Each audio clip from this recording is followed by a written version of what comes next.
শেষ পর্যন্ত রোশনাইকে নিয়ে সত্যিটা শুনে চমকে গেল আরণ্যক। সম্পূর্ণ জানতে ভিডিওটিতে একটি লাইক করে প্রথম থেকেই দেখতে থাকুন। গল্পের শুরুতেই দেখা যায় রোশনাইয়ের ঘরে চলে গেছে আরণ্যক। আরণ্যককে দেখে রোশনাই অনেক বেশি রিয়াক্ট করতে শুরু করে আর বলে, কি ব্যাপার, আপনি এখানে কেন এসেছেন? আর তখন আরণ্যক বলে, কেন, আমি কি এখানে আসতে পারি না? আমার তোমার সাথে কিছু কথা আছে। রোশনাই তখন বলে, কিন্তু আমার তো আপনার সাথে কোনোই কথা নেই, তাহলে আপনি এখানে এসেছেন কেন? এরপর আরণ্যক বলে, আচ্ছা তুমি সবসময় এরকম করো কেন গো? কি হয়েছে? তুমি এরকমটা করছো কেন আমার সাথে? এমন করছো যেন আমার কোনো বদমতলব আছে।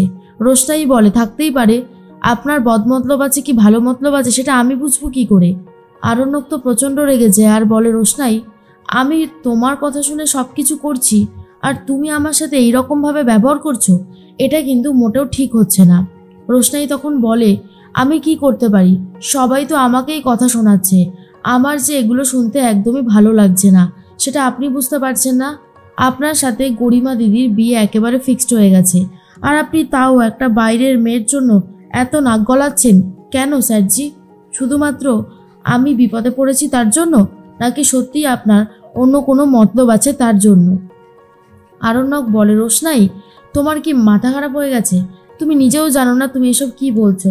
রোশনাই বলে, জানি, আমি খুব ভালো মতনই জানি আমি কি বলছি, আর আমার কোনোভাবেই মনে হয় না যে আমি কিছু ভুল বলছি।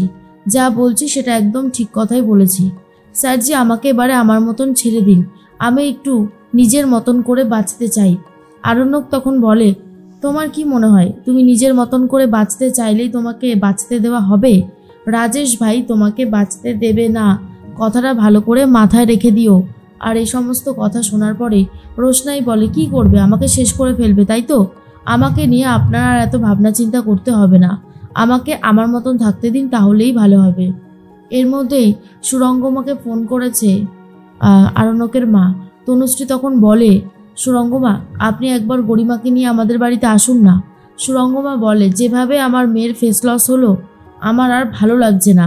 আপনাদের বাড়ির সাথে আর আপনাদের ছেলের সাথে আমার মেয়ের কোনো সম্পর্ক রাখার ইচ্ছা নেই আমার।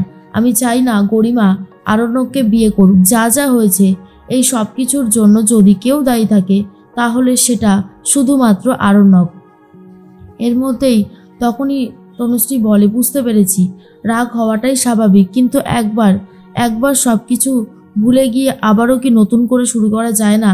ছেলেমেয়েগুলো একে অপরকে আজ কতগুলো বছর হয়ে গেছে ভালোবাসে, ওদের সম্পর্কটা অনেক বছরের, আপনি প্লিজ একবার ভাবুন।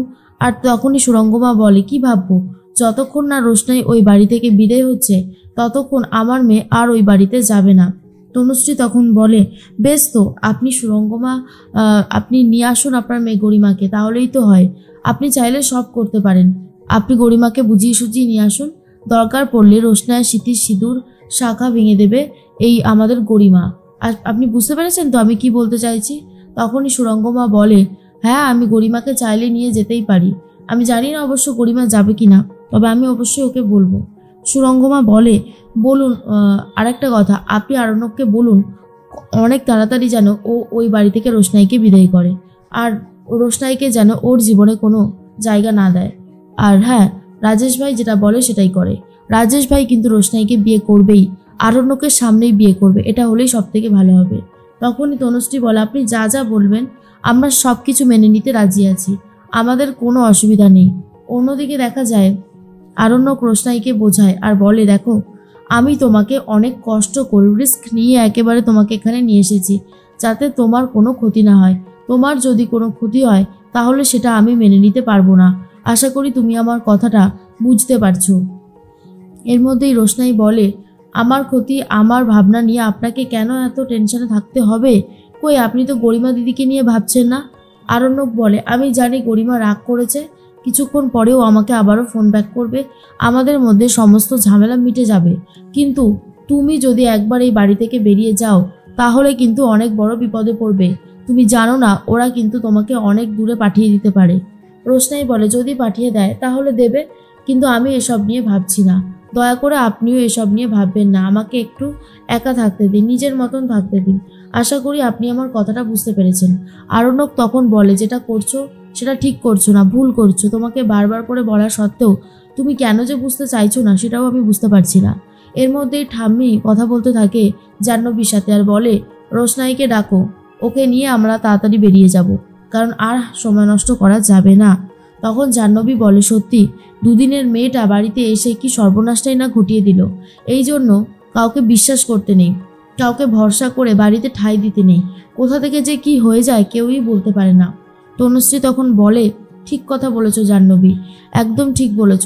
রোশনাইকে এই বাড়িতে থাকতে দেওয়াটাই আমাদের জীবনের সবথেকে ভুল সিদ্ধান্ত হয়েছে। ওকে যদি এই বাড়িতে থাকতে না দিতাম তাহলে এত বড় অঘটনটা তো ঘটতো না। যা হয়েছিল সবটাই ধামাচাপা পড়ে যেত, বাদশাও ভুলে যেত। কিন্তু ওকে এই বাড়িতে থাকতে দেওয়ার পরেই যত সব কিছু ঘটার ঘটে গেছে। এর মধ্যেই সবাই মিলে চলে যায় রোশনাইয়ের ঘরে। রোশনাই তখন বলে, সবাই আমার ঘরে কিছু বলবেন? তখনই জাহ্নবী বলে, তৈরি হয়ে নাও, তোমাকে নিয়ে তো বেরোবো। এরপরই রোশনাই বলে, আচ্ছা ঠিক আছে। তনুশ্রী বলে, একবারও জানতে চাইছো না তোমাকে নিয়ে কোথায় যাব? ব্যাপারটা কি বলো তো? রোশনাই তখন বলে, আমি আর কি জানতে চাইবো, আপনারা আমাকে যেখানে দিয়ে আসবেন আমি সেখানেই থাকবো, আমার কোনো অসুবিধা হবে না। এর মধ্যেই রোশনাই তখন আরণ্যকের কথাই ভাবতে থাকে। আরণ্যক চলে এসেছে, দরজার সাইডে দাঁড়িয়ে দাঁড়িয়ে সমস্ত কথা শুনছে। ঠাম্মি তখন বলে, শোনো মেয়ে, যা হবার হয়ে গেছে। তুমি যখন বলেছিলে তুমি বিবাহিত, তুমি যদি একবার বলতে যে তোমার স্বামীর নাম আমাদের বাদশা, তাহলে আমি কখনোই এই সমস্ত কিছু তোমায় পড়াতাম না। কিন্তু তুমি বলনি বলেই আজকে আমাকে সমস্ত কিছু পড়াতে হয়েছে, এবার খোলাতেও হবে। জাহ্নবী বলে, ঠাম্মি, ওর সাথে এত কথা বলার কোনো দরকার নেই। ও যা করেছে তারপরে ওর সাথে কথা বলতে গেলে আমার প্রচণ্ড রাগ হয়। তনুশ্রী তখন বলে, সত্যি কথা, কাল গরিমা অনেক কষ্ট পেয়েছে শুধুমাত্র এই মেয়েটার জন্য। সুরঙ্গমা, গরিমা, ওরা তো সত্যি অনেক ভালো মানুষ, এখনও আমাদের সাথে কথা বলছে। ওদের জায়গায় অন্য কেউ থাকলে আমাদের সাথে কথা তো বলা দূরের কথা, এই সম্পর্কটাই ভেঙে দিত। ওরা অনেক ভালো মানুষ যে এখনও সম্পর্কটা টিকিয়ে রেখেছে। রোশনাই, তুমি তাড়াতাড়ি তৈরি হয়ে নাও। রোশনাই বলে, হ্যাঁ আমি তৈরি হয়ে নিচ্ছি। এর মধ্যে ঠাম্মি বলে, গঙ্গার ধারে তুমি যাবে, সেখানেই তোমার সিঁথির সিঁদুর মোছা হবে আর শাখাটাকে খুলে দেওয়া হবে, বুঝতে পেরেছো? এটা শোনার পর আরণ্যকের মনে একটু সন্দেহ দেখা যায় আর বলে, সিঁদুর মোছা, শাখা ভেঙে দেওয়া, এগুলো তো এখানেই হতে পারত, এর জন্য আবার গঙ্গায় নিয়ে যাওয়ার কি আছে? ব্যাপারটা তো বেশ জটিল লাগছে মনে হচ্ছে। তাহলে কি ওদের মাথায় অন্য কিছু ঘুরছে? এখন তো আমার সেটাই মনে হচ্ছে। তবে রোশনাই যা বোকা, ও কি আদৌ কিছু বুঝতে পারবে? আমি রোশনাইকে অনেক কষ্ট করে চ্যালেঞ্জ নিয়ে একেবারে এখানে নিয়ে এসেছি। আজ যদি ওর কিছু হয়ে যায় তাহলে আমি এই চ্যালেঞ্জটা হেরে যাব। কিছুতেই আমি এই চ্যালেঞ্জে হারবো না। তার জন্য আমাকে যা যা করতে হয় আমি সবটাই করব। কিন্তু এদিকে গরিমা যে সুইসাইড করে বসে আছে সেটা এখনো কেউই জানে না। আর এদিকে রোশনাইকে নিয়ে যাওয়া হচ্ছে গঙ্গায়।